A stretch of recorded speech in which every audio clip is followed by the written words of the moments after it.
Okay. Ang title na i-share ko sa inyo ay, The Joy of the Lord is My Strength. Kaya nang umaawit na tayo ng galak, talaga namang ang joy ay pumapasok. Huwag i-take for granted ang joy. Ang joy ang mag-decide kung ikaw ay makakapagpatuloy pa sa yugto ng buhay o sa isang yugto ng iyong buhay. Joy ang magbibigay ng gana upang gawin mo ang isang bagay. Joy ang magpapasya ng uri o quality ng iyong buhay. Not the comfort. Hindi ang comfort ng buhay ang magpapasya nito, kundi ang joy. Joy ang magbibigay ng lakas na magpatuloy sa anumang dinaraanan. Kaya sabi ng Nehemiah 8 verse 10, For the joy of the Lord is my strength. Gusto ng kaaway agawin ang properties mo, wasakin ang relasyon mo, patayin ang mga pangarap mo. Bakit? Kasi gusto niyang kunin ang joy mo. Pag nawala ang joy, kahit ikaw ay may pera, kahit maayos ang iyong mga relasyon, nawawalan ito ng kabuluhan.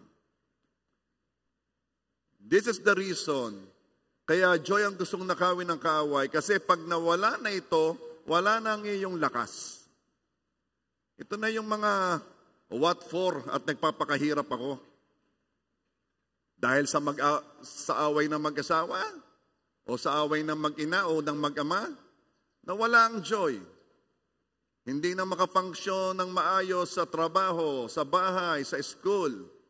This is the reason kaya sinasabi ng boss sa mga empleyado, iwanin yung problema nyo sa bahay, ha? Because they know, kapag nawala ang joy, hindi sila makafunksyon ng maayos sa office.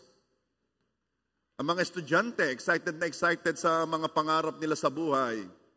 Pero minsan, sa gitna ng kanilang pag-aaral, ay nagugulo ang kanilang diskarte, ang kanilang isip at damdamin, nawawala ang joy. At pag nawala ang joy, wala nang ganang tuparin ang pangarap.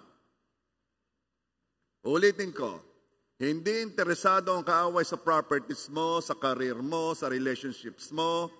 Interesado ang kaaway sa joy mo. Hindi ko malimutan ang sabi ni Jezebel, if the enemy cannot steal joy, he cannot steal your goods. Kung hindi mananakaw ng kaaway ang kagalakan mo, then wala siyang mananakaw sa iyo. Now let's talk about this. Paano ba malalaman, Pastor, kapag ninanakaw na ng kaaway ang kagalakan ko? Kapag ang ginagawa mo, na dati-rati na may okay lang, kapag ang ginagawa mo ay nagiging mahirap na para sa iyo, ibig sabihin noon na wala na ang joy. Again, ulitin ko, Nehemiah 8 verse 10, For the joy of the Lord is my strength. Basta't may kagalakan ka pa sa anumang ginagawa mo, napakahirap mong pigilan sa iyong ginagawa. Kaya sa gitna ng anumang pagsubok, at nandoon pa rin ang joy, mananatili kang victorious. Alam ito ni Pablo, alam ito ni Paul. Kaya ini-encourage niya ang taga-Philippians na magalak sa Panginoon. Philippians 4 verse 4. Magalak kayong lagi sa Panginoon, muli kong sasabihin, magalak kayo. Kapag inuulit ng Diyos ang isang bagay, ibig sabihin, mahalaga yon. Rejoice in the Lord always. Again, I say rejoice. Ba't niya inulit? Mahalaga kasi. Sinulat ni Paul ang epistle na ito, yung letters sa Philippians, ano? Sinulat ito ni Paul noong unang pagkakulong niya sa Roma. Noong sinabi ni Paul na rejoice in the Lord always, again I say rejoice, nakakulong siya. Okay. Sa Amerika, yung mga nakapiriso, masarap ang pagkain, maayos ang tulugan. Sila'y may oras para makapaglakad-lakad outside the jail, makapagpaaraw, makapag-exercise. Meron silang television at library. Pwedeng mag-aral online at magkaroon ng degree. Parang hindi mo na nga alam kung nakapiriso ba o nakadorm ito eh. Kaya naman habag na habag sila kapag nabalitaan o nakita ang katatayuan ng mga nakapiriso sa atin. There was a time na ako ay nag-ministry sa jail. Nakapunta ako diyan sa provincial jail, sa city jail, sa Muntinlupa. Nakita ko ang mga tayo nila. A jail that can accommodate 4, 5 people ay mahigit 20 ang laman.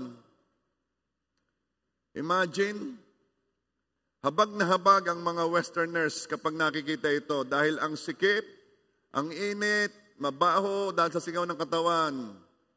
Kaya usong-uso ang mga allergy doon. Pero I want to tell you, iba pa rin ang kulungan ni na Pablo. Ang kulungan ni na Pablo ay isang butas sa ilalim ng lupa. Wala itong bintana. Madilim. Sobrang baho. Dahil ang lugar na ito, ang deposito at daluyan ng maduduming tubig galing sa toilet ng siyudad ng Rome. Maraming nakakulong dito ay namamatay na sa baho. Nakakadena si Pablo at nag-iisa sa madilim na imburnal. Paminsan-minsan, binibigyan ng gwardiya si Pablo ng papel at lapis para makasulat. Isang karapatan bilang mamamayan ng Roma. At dito sinulat ni Pablo ang letter sa Philippians, what you have now in your Bible. At ang tema ng letter na ito, ini-encourage ni Paul na magalak ang mga Philippians sa Diyos palagi. Rejoice in the Lord always. Again, I say rejoice. Alam nyo, napakahirap pag-manufacture ng kagalakan sa gitna ng napakapangit na sitwasyon. Nasa ilalim ng lupa, sa deposito ng dumi ng isang syudad, and then sasabihin mo sa mga taong naroon sa mabangong lugar, magala kayo sa Panginoon. Inuulit ko, magala kayo. Mahirap mag-encourage sa iba na magala kung ikaw naman ay walang joy. You cannot encourage others to have what you don't have. Kaya ang question, paano si Pablo na nakakulong sa mabahong imburnal sa ilalim ng lupa ay nakapagsulat tungkol sa kagalakan? Actually, he mentioned it 16 times. Paano niya nagawa yon? At itong pag-uusapan natin. Kayo na pumunta dito na may joy, praise God. Kayo na pumunta dito na ang joy ay kalahati, praise God. Kayong pumunta dito na ang joy ay hindi na makita, praise God. Dahil lalabas ngayon yan. Amen? Saan nakuha ni Pablo? Anong pinaghugutan ni Pablo? Bakit siya nakakapag-encourage sa iba na magkaroon ng joy gaya nung siya ay nasa lugar na napakapangit? Una,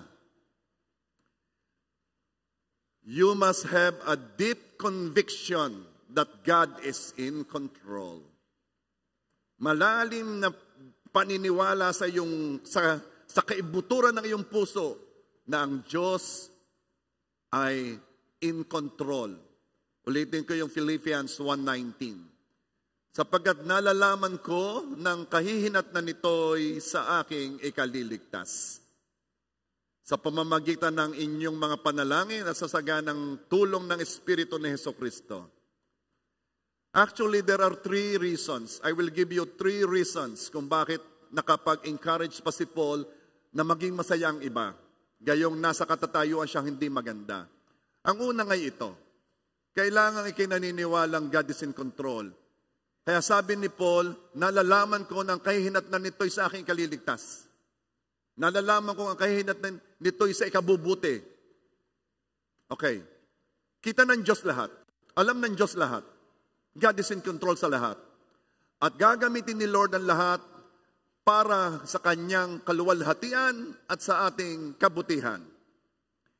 Hindi plano ni Paul na makulong sa Roma, hindi yun ang kanyang plano. Ang gusto lang ni Paul ay siya makapunta sa Roma at makapaghayag ng salita. Siguro gusto niya mag-crusade. Pero hindi yun ang nangyari eh. Pumunta siya sa Roma bilang bilanggo. No ba yan, Lord?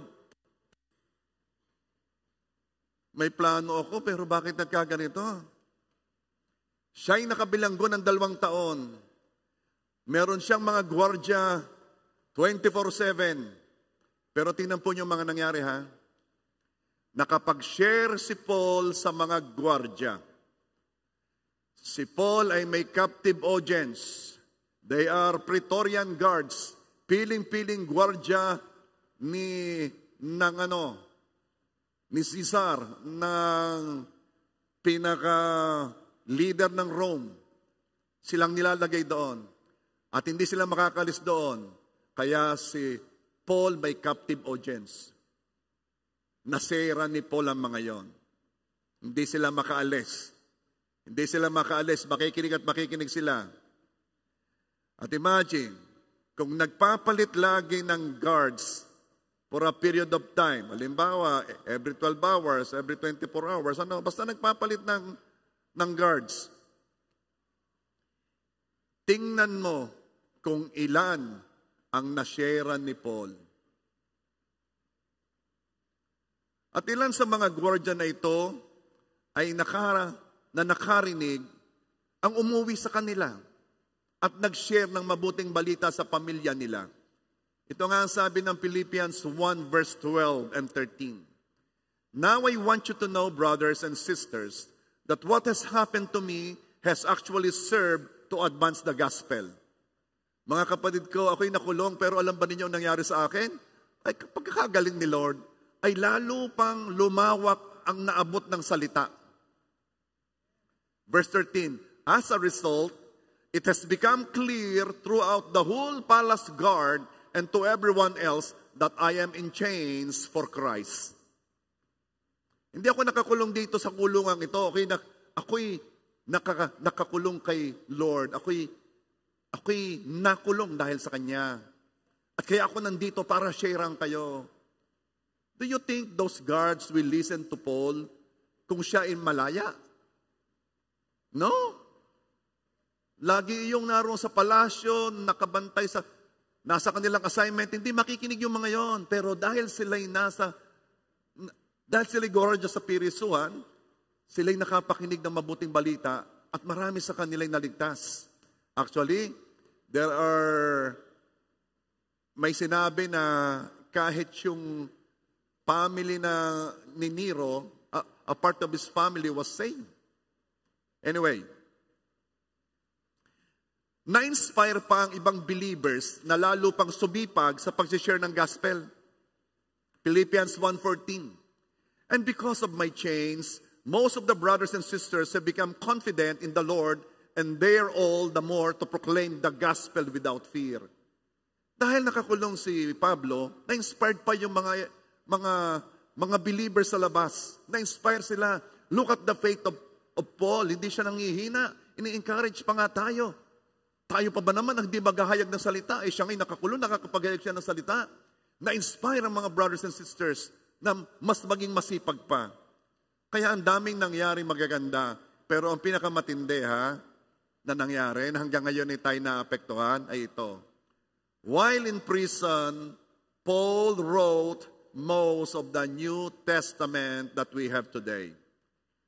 Ang mga letters ng Ephesians, Philippians, Colossians, Philemon, ay sinulat ni Paul habang siya'y nakakulong. Lagi nating mas naunawaan pagkatapos. Kaya malimit yung masabi o marinig, kaya pala, habang nagaganap, hindi mo pa naunawaan.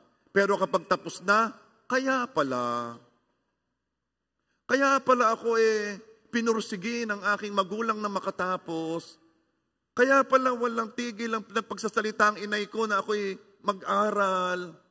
Kaya pala, bakit? Sapagkat gusto ng magulang ko meron akong magandang kinabukasan, wag mapatulad sa kanilang hirap na hirap. Kaya pala ang tatay ko, alis ng alis, OFW, ako naghahanap sa kanya, ako'y naiinggit sa iba na nandito.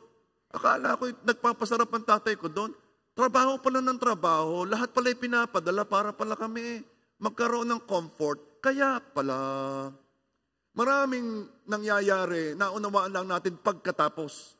Pero habang nangyayari, nako, we are so self-centered. Laging iisipin natin tayo naapin, nalamangan, at saka lang natin nalalaman, kaya pala, isa ito sa kaya pala. Kaya pala nakulong si Paul. Alam ni God na mas may isulat ni Paul the inspired letters that we have now in the New Testament habang si Paul ay nakabilanggo. Why? Dahil alam ni God na sa kasipagan ni Paul, kung siya'y malaya, yay hahayo ng hahayo, iimik ng iimik, magsasalita sa kanto, mag-share ng word, pag-uwi sa bahay, pagod na, hindi yan makakasulat. At wala tayong New Testament, wala tayong Philemon, wala tayong Philippians, Colossians, na ang titindi ng mga revelation. Na hanggang ngayon tayo'y napapagpala.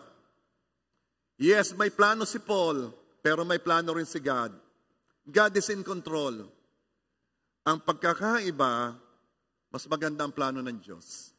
Dahil nagpaplano siya galing sa karunungan na wala tayo. Alam ng Diyos lahat, kaya pag Diyos ang nagplano, mas maganda. At here is the thing. May joy si Paul kasi mas pinagtitiwalaan niya ang plano ng Diyos kaysa sa plano niya.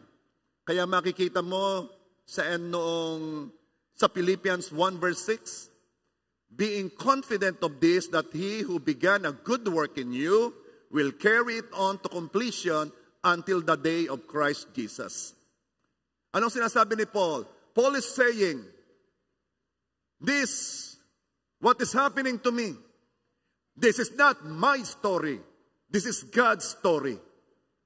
And within my heart, I believe this, that He is in control. Siyang gumagawa ng istorya, hindi ako. And Paul knows na he has to trust God. Pagtitiwalaan lang niya na kahit ang nangyayari, hindi niya nalalaman at hindi niya naunawaan lahat. Pagtitiwalaan ko ang Diyos dahil God is in control, maganda ang kalalabsan nito. O gamitin natin sa inyong buhay o sa ating buhay. Maaaring marami pa nangyayari sa inyo hindi nyo naunawaan. Hanggang kailan ka matatapos ito? Hanggang kailan ba bago siya magbago?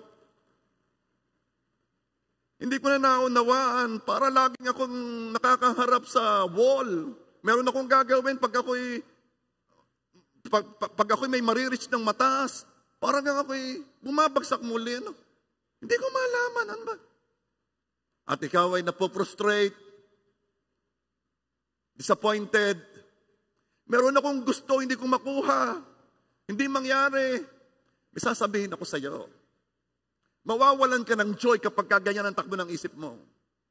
Pero pag ganito ang takbo ng isip mo, ano man ang nangyayari, di ko man naunawaan, para bagang ang ramdam ko'y ako'y nakakulong, para gang ramdam ko'y walang nangyayari sa buhay ko, para gang ramdam ko'y hindi ako nag-a-advance, pero ito, ano man ang nangyayari, ako'y naniniwala sa ilaliman ng aking puso at ng aking beliefs na na ang Diyos ang may hawak ng lahat, alam niya ang mabuti para sa akin.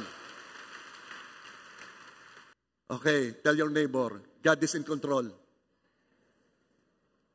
Kung ikaw ay nalulungkot, naproprostrate, disappointed, meron kang gusto mangyari, hindi pa nangyayari, at kung ano-anong napasok sa isip mo, nawawala ang joy mo, isipin mo, God is in control.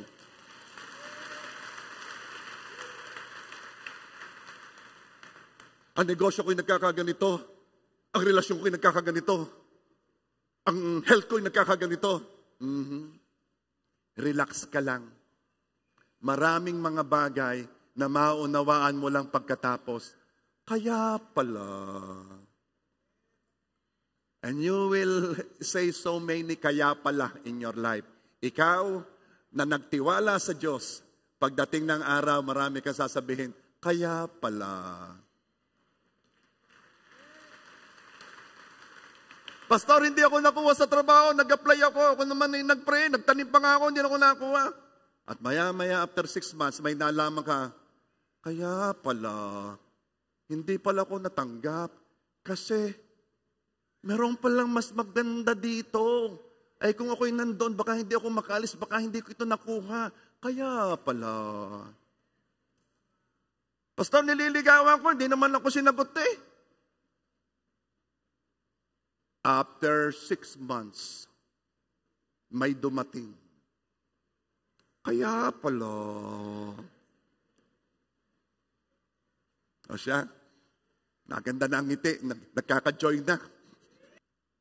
Always say, kapag may nangyayari sa iyo, lagi sabi, hindi ko ito istorya ito ni God.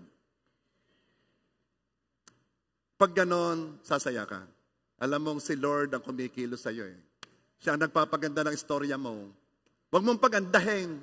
Bakit? Di mo naman alam lahat. Plano ka ng plano ka, kung di naman ang alam mo. Yan mo si Lord, who knows everything, who knows all. Yan mo siya.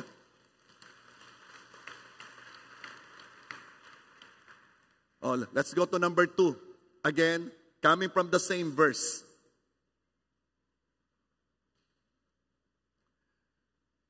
Paano tinanggap ni Pablo ang kagalakang ito? Number 2, sa pamamagitan ng inyong mga panalangin. Philippians 1:19. Sapagkat nalalaman ko ng kahinatnan nito'y sa aking ikaliligtas, at here, sa pamamagitan ng inyong mga panalangin. I-bold mo ngayon, sa pamamagitan ng inyong mga panalangin. At sa saganang tulong ng Espiritu ni Jesucristo. Yan. Sinulat niya ito sa church ng Filipos. Ang church na ito ay may katangian. Ito ay may pusong nagmimisyon. Consistent sa pag-support sa ministry ni Pablo. Nananalangin ang mga taga-Philippians o mga Pilipos ng higit kaysa ibang church at nagbibigay sila o nagbibigay ito ng kakaibang lakas kay Pablo. Si Pablo ay nagkakaroon ng kagalakan at kapayapaan sa gitna ng napakapangit na sitwasyon. Why? Kasi may nagpe-pray para kay Paul sa pamamagitan ng inyong mga panalangin. Okay. Hindi ko malimutan, long time ago, ilan lang naman ang doktor dito sa Rosario eh. Pero napakabait nung aming doktor, si Dr. Kagimbal. Noon, kapag merong may sakit sa bahay, napunta ang doktor. Bata pa kami, pupunta si Dr. Kagimbal. Kaya alam ko yung bag ng doktor eh. Sila lang ang meron noon. At ito ang sasabihin sa amin niya. Ano ang gusto? Mabilis o matagal? Ang ibig sabihin pala ng mabilis, tuturukan. Ang matagal, bibigyan ka ng gamot. Matanong ko kayo, sinong bata ang gusto ng turok? Ay di, yun ang mabilis. Alam namin tuturukan nyo, naku kung nakita naman yung pang-inject noon. At tingin ko kay pagkakalaki, yari sa bubog eh. Ang mabigat ito yung pag malapit ka ng yung turukan, pasisiritin pa sa parang siyaka. At tuturukan kami. Aba, maya-maya naman nga ay magaling na. This is my point. Ang panalangin ay ganon. Kapag may nag-pray sa'yo, kabilis-bilis, kahit ikay walang joy, mamaya nakakaroon ka ng joy.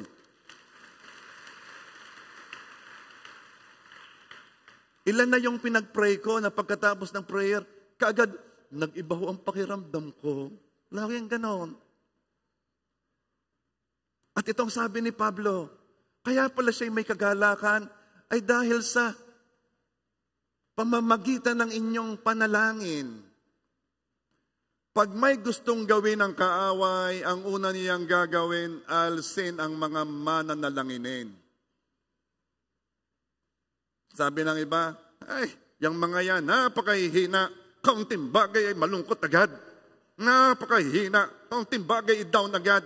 Halingali ko sabihin, ikay magpasalamat, ikay nakatayo. Ay kaya ka nakatayo, may nananalangin para sa iyo. Huwag kang akala mo'y lakas na lakas mo, may nananalangin para sa iyo. Kaya kung ikaw ay ang lakas-lakas mo ngayon, full of joy, ay huwag mong husgahan yung ibang malungkot, ha? Baka hindi mo alam ang iyong ina pray ng pray sa iyo, Lord, ang aking anak, pasayahin mo, Lord. Ito ang gagawin ng kaaway. By the way, I want to thank God sa mga mananalanginin sa church na ito. I want to thank God sa buhay ninyo. Gusto kong pasalamatan yung napakaraming uma-attend ng prayer works tuwing Wednesday. Palakpakan natin ang Diyos sa buhay nila. Gusto kong pasalamatan ang Diyos sa buhay ng mga nagpe-pray dito araw-araw.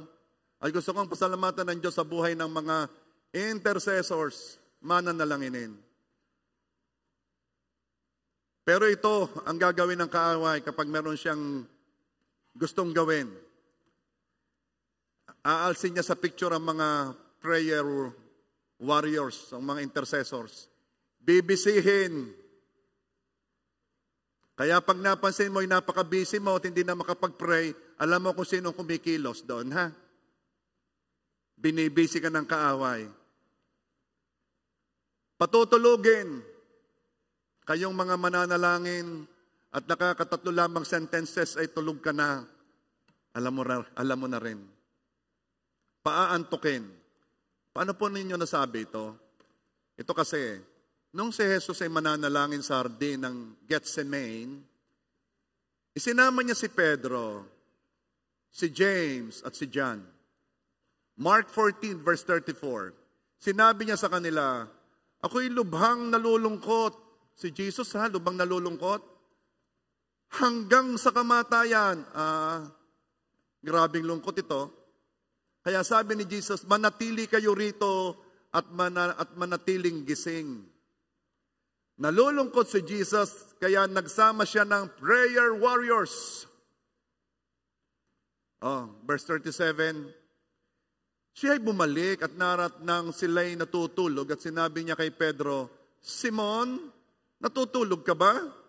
Hindi mo ba kayang manatiling gising sa loob ng isang oras? Verse 38, manatili kayong gising at manalangin. Napagalaman ko, lahat tayo, kaya nating manatiling gising sa isang oras.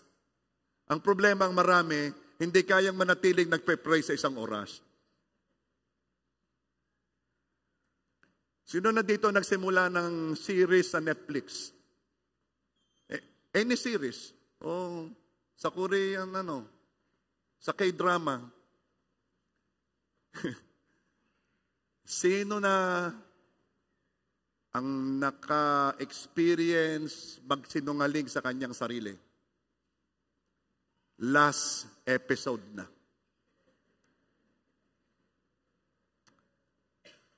Guilty po ako, guilty. Kaya nating gumising ng isang oras, pero yung gising ng nananalangin, sobrang, tingnan ninyo 3 beses na nalangin si Jesus. Kasi sobrang lungkot niya Ito na yung time na siya dadakpin na At bumalik si Jesus sa kanyang 3 isinama. At 3 beses din niyang nakita si Pedro, Santiago, Juan na tulog. Mark 14:41. Sa ikatlong pagbalik ni Jesus, sinabi niya sa kanila, natutulog pa rin ba kayo at nagpapahinga? Tama na yan. Bakit? Ay nandyan na yan, dadakip. Sobra naman, 3 beses na sinabihan, 3 beses din tumulog, sobra naman. Pero isipin mo, ginagawa din natin yun Ilang beses nang may urge tayo na mag-pray, pero itinulog natin. O ginamit natin ang time sa pag-scroll. Kaya ang bilin ng Diyos ay magpanalanginan tayo sa isa't isa. Napakahalaga na may nananalangin para sa atin. James 5:16. Confess your faults one to another, and pray one for another, that ye may be healed. The effectual, fervent prayer of a righteous man availeth much. Basta't nararamdaman mo na nawawala na ang joy, lalo na't alam mo ang reason. Let's say meron kang nagawa, ikaw ay nakukonvict. What are you going to do? Confess, ask forgiveness, repent, and let others pray for you. Isa sa pinakamabilis magnakaw ng joy ay guilt. Depende sa iyong sensitivity o depende sa conscience mo how tender it is. Kaya gusto ko na dumating ang time na we keep our conscience tender. Anong ibig ko sabihin? Sa limit mong gawin ang kasalanan, tumitigas ang konsensya. Hindi na nagigilty. Kaya praise God, kapag dinala ka ng Panginoon sa tayo, na ikaw ay nagigilty sa kasalanan. Dapat ay mag-guilty dito. Ako'y nagtataka doon sa sinabing, hindi sila nagigilty, na para bagang proud na proud. Kasi dapat mag-guilty sa kasalanan. Dapat may maramdaman ka na feel bad ka sa kasalanan. Ang masakit, kapag langoy na langoy sa kasalanan at walang nararamdaman. Pero ganito yon. Kapag nagsimula ka na makipagrelasyon sa Diyos, nagsimula ka nang lumapit sa Panginoon, mag-iiba na. Yung mga dating mga ginagawa mo na baliwala lang sa iyo, nagsisinungaling ka, white lies, brown lies, black, kung ano-anong mga kulay daw ng lies eh. Yung mga dating ginagawa mo na baliwala lang sa iyo, sukling hindi sinasauli, pangakong hindi ginagawa, utang na hindi binabayaran, yung mga dating ginagawa mo na hindi ka nababader, kapag ikaw ay lumapit sa Panginoon, nakinig na kanyang salita, babaguhin ka ng salita sa loob at ito ay lalabas sa iyong pagkatao. At ang resulta nito, tetender ang conscience mo. And praise God, ikaw ay nakakamukha ng Panginoon who hates sin. Hindi na-enjoy sa kasalanan, kinamumuhian ng kasalanan, yun ang pupuntahan mo. So, babalik ako dito. Kapag ikaw ay nawawala ng joy, lalo na't alam mong reason, alam mong may nagawa ka, then this is what you're going to do, ha? Confess, ask forgiveness, repent, and let others pray for you. And this is what you're going to notice. Ang joy na nawala o nabawasan, kaagad mai-infuse sa iyo, kaagad pupunta sa iyo, at yung the joy of salvation, ay nako, ang sarap noon. Hindi mo ito malalaman kung hindi mo nararanasan. Anong ibig ko sabihin? Sabi ni David, Lord, restore unto me the joy of my salvation. Nawawala kasi yung joy. Lalo na't ang buhay natin ay medyo pabaya ang ating Christian life. Nawawala ang joy. Kaya sabi ni David, restore it to me. Kaya nakakatuwa kapag ikaw ay napapalapit sa Panginoon, nakikilala mo siya, something inside really is changed.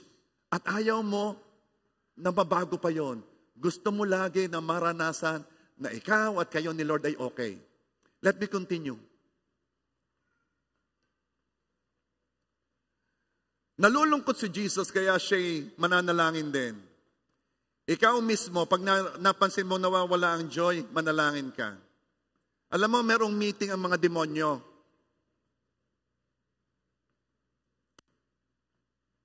Meron silang meeting.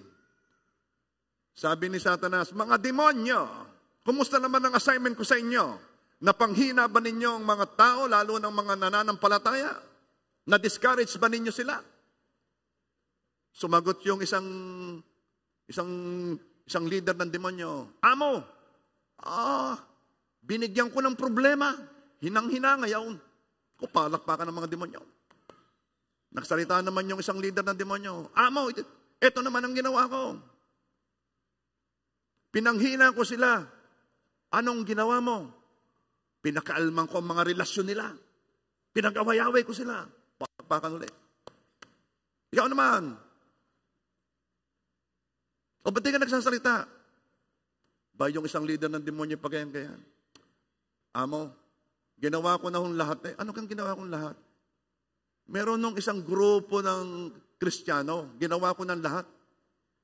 Pinakaalman ko ang negosyo nila, pinakaalman ko ang relasyon nila, ninakawan ko pa sila. Ba't ka itong mga ito'y kasasaya? Hindi ho nawawala ang joy eh. Ay ano napansin mong pagkakaiba? Bakit sila ganoon? Kasi ho, itong grupong ito, lagi gawang nagpapasalamat sa Diyos. Laging nagpapasalamat. Now, you know the secret. Kung ayaw mong manakaw ang joy mo, kung gusto mong manatili ang kagalakan sa puso mo, church, always, in your prayer, start with thanksgiving at magtagal ka doon sa simula lamang pasalamat ng pasalamat sa mga ginawa ng Diyos. Bago mo hingin sa Diyos na may gawin siya, pasalamatan mo muna lahat ng ginawa niya. Last Sunday, sinabi ko sa inyo, sige, manalangin kayo, magpasalamat kayo na magpasalamat at meron kayong marireach diyang moment na kung saan your prayer will be rich. Ganun yun.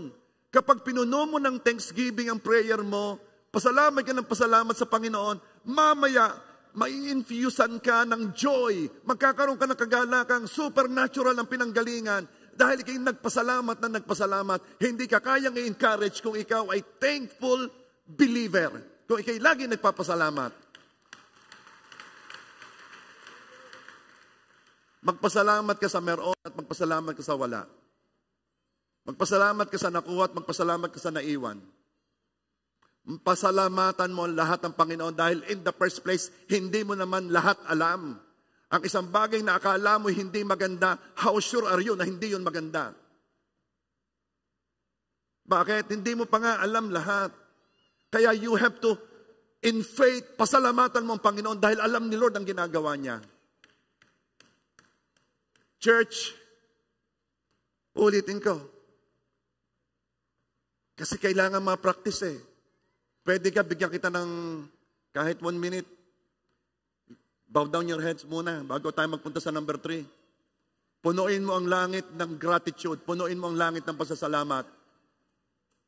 Go. Thank God. Sa lahat ng bagay, whatever you think, anumang papasok sa isip mo, pasalamatan mo siya.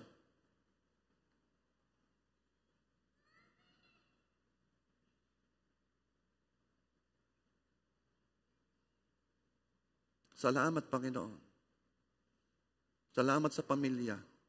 Salamat sa magulang. Salamat sa kapatid. Salamat sa pagkain. Salamat sa gana. Salamat sa damit. Salamat sa lakas.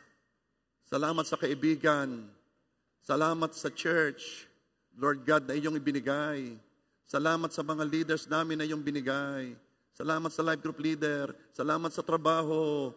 Salamat po, Panginoon, sa employment, sa negosyo. Salamat po sa mga taong nagmamahal sa akin. Salamat po, Panginoon. Salamat, salamat. Salamat sa magandang weather, Panginoon. Salamat may bahay kami. Salamat may sasakyan kami. Salamat nakakapag-aral. Salamat at may trabaho ang aking magulang. Salamat may trabaho ang aking kapatid, ang aking anak. Salamat iniingatan mo ang aking mga kapatid, ang aking pamilya. Salamat sa iyong blessing araw-araw. Salamat, salamat, salamat. Salamat sa pagtulong sa aking pag-aaral. Sige, punuin mo. Punuin mo ng pasasalamat ang langit.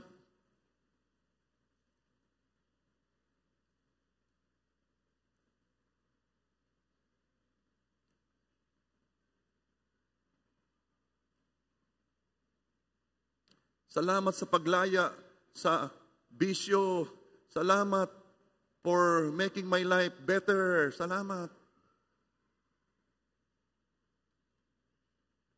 This we pray in Jesus' name. Palakpakan po natin si Lord.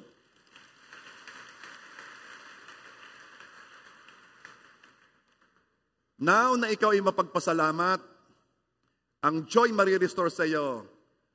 At pag ang joy ay nasa iyo, the more na makikita mo ang mga dapat ipagpasalamat. Napansin ko ang mga taong walang joy, hindi mapagpasalamat.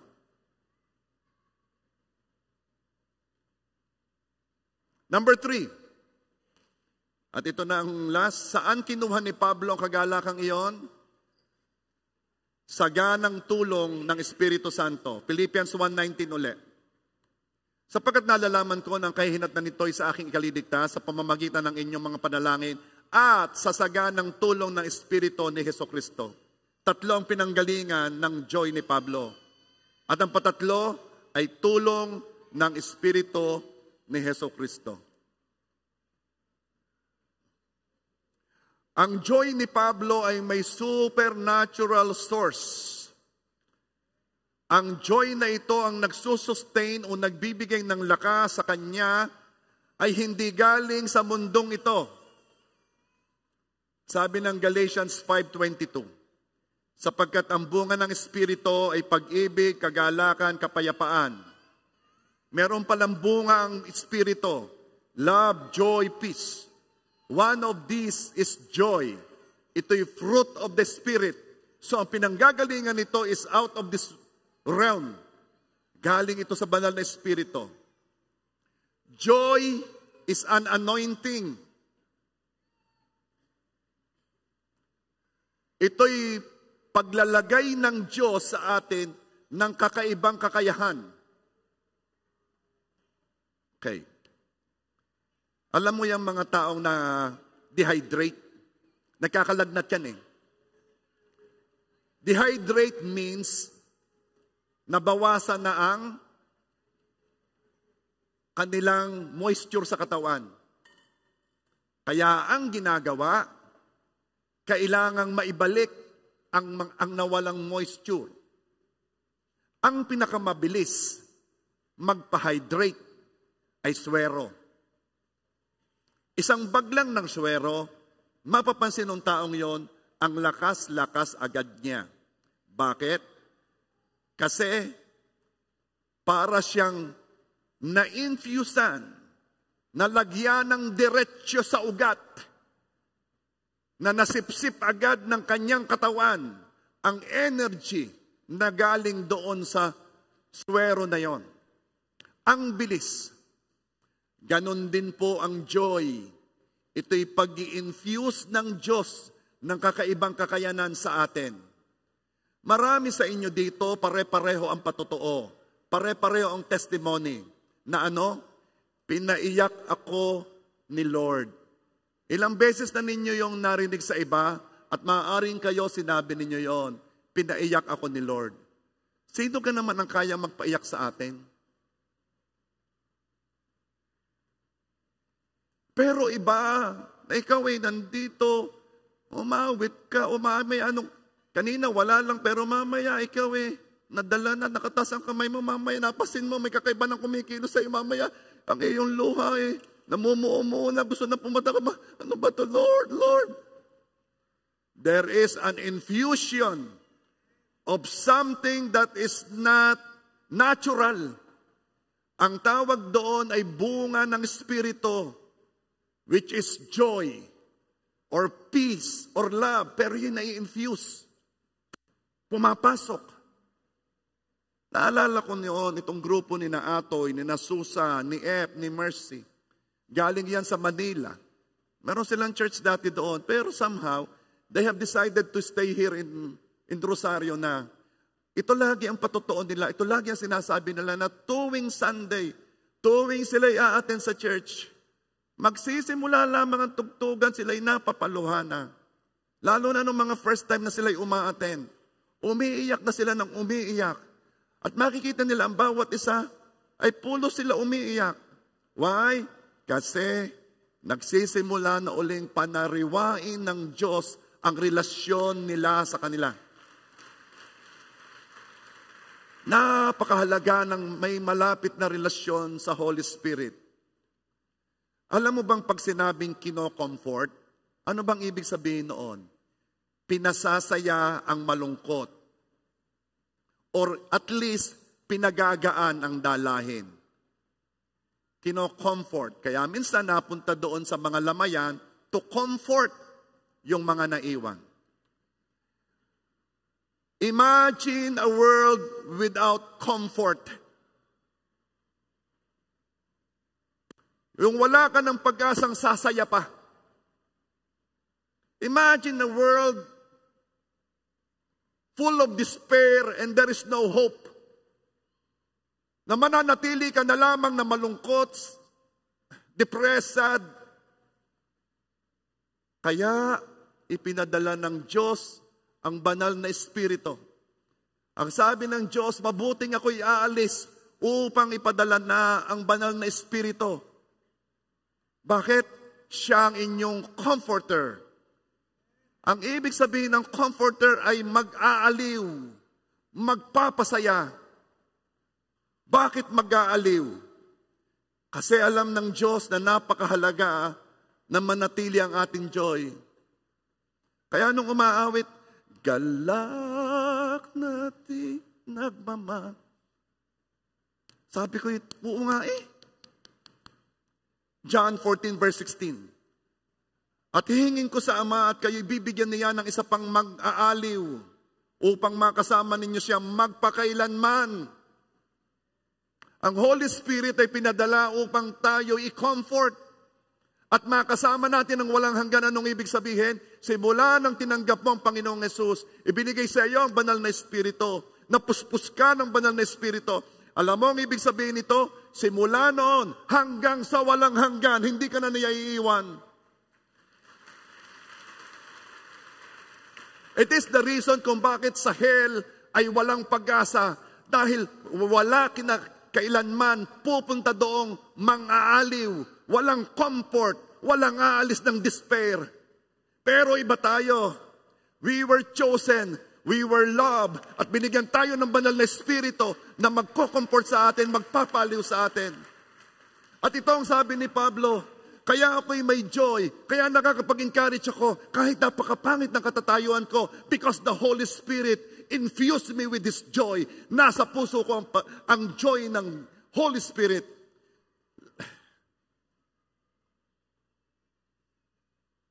Verse 17. Ito ang espiritu ng katotohanan na hindi kayang tanggapin ng sanlibutan sapagkat siya'y hindi nito nakikita o nakikilala man. Siya'y nakikilala ninyo sapagkat siya'y nananatiling kasama ninyo at siya'y mapapasa inyo. Ang tao, naghahanap siya ng mag-aaliw sa kanila. Hahanapin nila ito sa iba't ibang relasyon. Alam mo ba, kapag idinepende mo ang iyong kagalakan sa anumang nawawala, malulungkot ka. Kapag iniasa mo ang iyong joy sa anumang pwedeng mawala, malulungkot ka.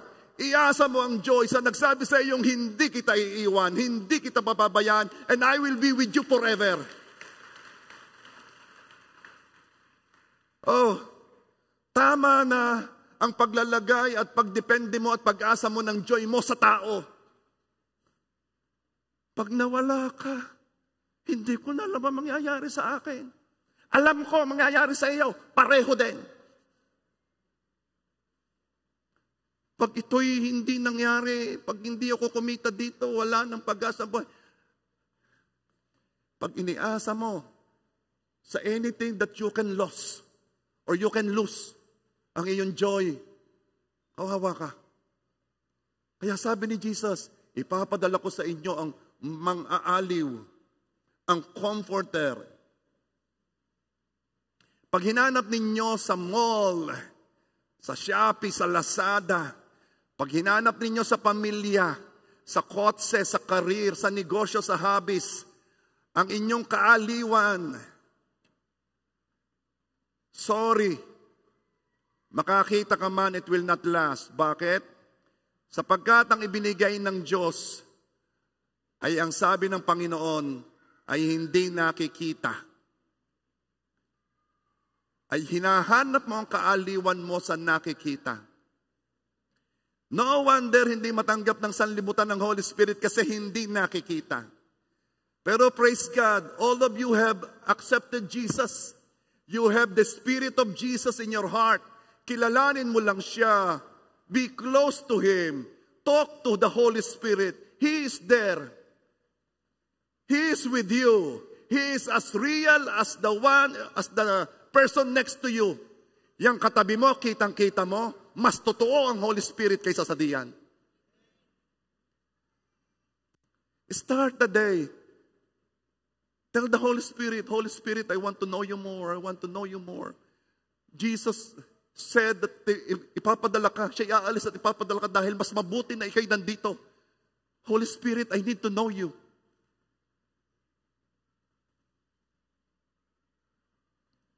Ang iba, sa kagustuhang mang-aliw, mang-comfort, sa mga nalulungkot, lalo pang nakakalungkot. Naalala ko nung kinukwento ni Brother Bod, ay parang dumating ang time yata, hindi siya makahinga. Nag-worry, alam niyo yung anxiety? Yung anxiety, very powerful yan. It can give a signal to your body on how the body will respond. Yung anxiety, pwedeng sabihin yan sa katawan mo, panga, manigas ka. Kamay, manigas ka. Yan ang sasabihin ng anxiety. Kaya kailangan lagi kang relax eh. Pero itong yung nangyari. Abay nagpadala sa ospital. Ay nandun ang kaibigan niya. Habang siya yung nasa stretcher, sabi ng kaibigan niya, na gusto siyang i-comfort, sabi ng kaibigan niya, Kuya Bods, kaya mo yan. Kaya mo yan. Sabi, hindi naman ako mamamatay yan. Ibig sabihin, sa gustuhang mag-comfort, lalo nakaka-nervyos, ikay tumahimik, lalo kung inaano sa iyo. Minsan we are so, napaka-clumsy natin, pag gusto nating magpasaya o mag-comfort. Naalala ko yung isang nabalo, babae siya, nagpuntahan doon ng mga kaibigan, at ang tanong noong nabalong yon, bata pa siya, ang sabi niya, paano ko magsisimula? Paano ko magsisimula? How can I start my life again? A woman in despair. At heto na ang mga payo ng mga gustong mag-comfort. Ganito ang gawin mo, ikay kumuha ng driver para makapagnegosyo ka uli. Maging busy ka. Alam nyo, lalo siyang umiyak, nagsisigaw, hindi nyo ko naiintindihan, walang nakakasagot sa inyo. Wala talaga, hindi talaga naiintindihan dahil ang gusto niya lang sabihin ng papaano ako, ang ibig niya sabihin, who will comfort me? Yes, dahil ang Holy Spirit lang talagang may kakayanan, ibigay ang hinahanap niya sa pagkakataong iyon. The Great Comforter. Kaya minsan ang mabisang pagko-comfort, just be with the person, pray over that person, pero wag ka namang magpe-pray na meron pang accusation. Merong gayon eh. Lord, alam ko pong dahil sa kasalanan ng kanyang namatay na kaya nagkaganito, wag namang hayaang dumaloy pa sa aking pinagpe-pray na ito eh. May nasunugan. Sabi, siguro kaya nagkaganyan eh, meron kang nagawang kasalanan. Christians, please, kung ikay magko-comfort at hindi mo lang masasabihin, tumahimik na ikaw. Mag-pray ka na lamang ng tahimik. At hingin mo ang kilos ng Banal na Espiritu. Are you there?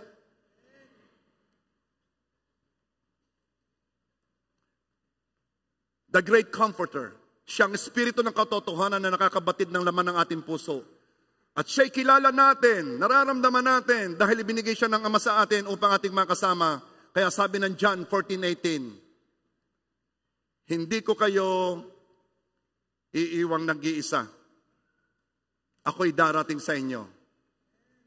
Si Pablo ay may napakalapit na pakikisama or fellowship with the Holy Spirit. Sa benediksyon, niyo napapansin na sinasabi ko,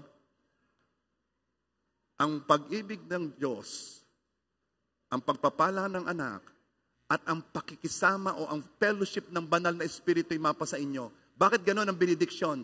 Kasi kailangan natin yon. Yung sweet fellowship with the Holy Spirit. Yung pakikisama ng banal na Espiritu, we need that. Naisin mo yon. Naisin mo yon. Gawin mo yon. Talk with the Holy Spirit. At dahil dito, dahil si Pablo o si Paul ay naniniwala, deep in his heart, that God is in control. Na ano man ang nakikita at nangyayari, alam niyang ito'y sa ikabubuti niya and everything will work out good for those who love Him. At dahil may nananalangin, at ikaw man ay nananalangin at nagpapasalamat sa Diyos, at dahil sa kilos ng Banal na Espiritu, kahit napakapangit ng sitwasyon ni Paul, ang joy ay nanahan sa kanyang puso at siya man ay nakapag-encourage pa sa iba. Kaya ngayon, we will sing this song, yung kanina, I like that. At talagang ang mag-aaliw na siyang nagbibigay sa atin ng joy ay ating aawitan at ating i-declare at ating sasabihin kung anong ginagawa niya. Are you ready to sing again to our Lord? Come on, let's all stand up, please.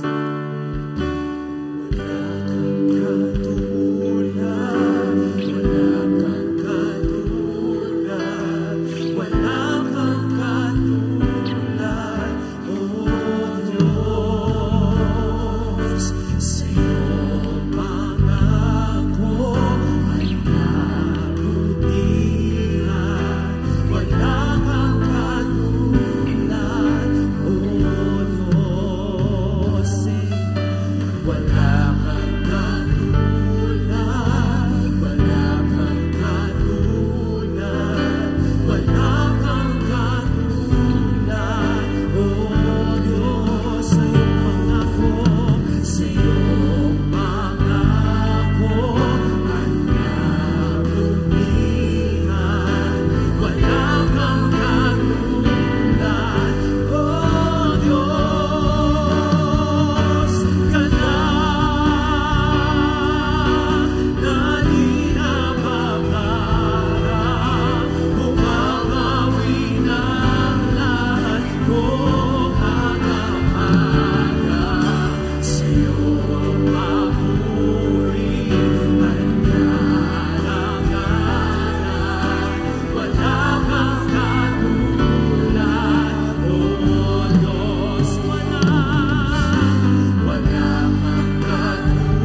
O Panginoon Diyos, sabi mo sa iyong salita na kami magpanalanginan. Ang sabi po Lord God, na si Pablo ay nagkaroon ng galak dahil sa panalangin ng Philippians, O Lord God.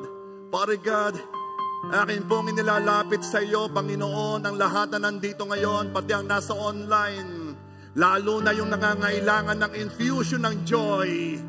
Ikaw na dumadaan sa mga sitwasyon, your circumstances will not decide your joy.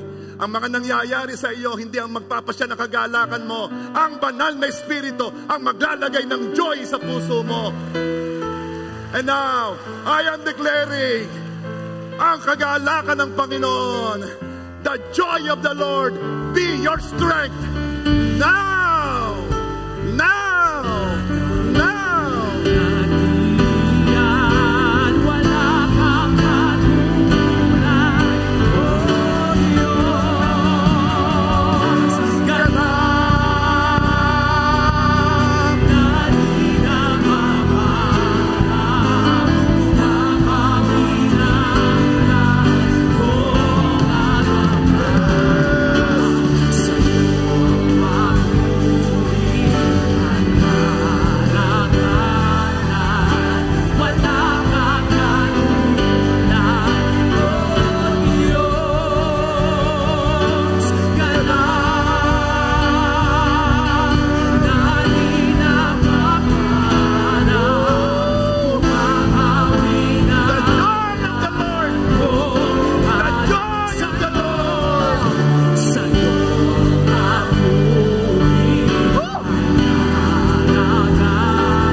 Holy Spirit, thank you for the infusion of joy. Thank you, Lord.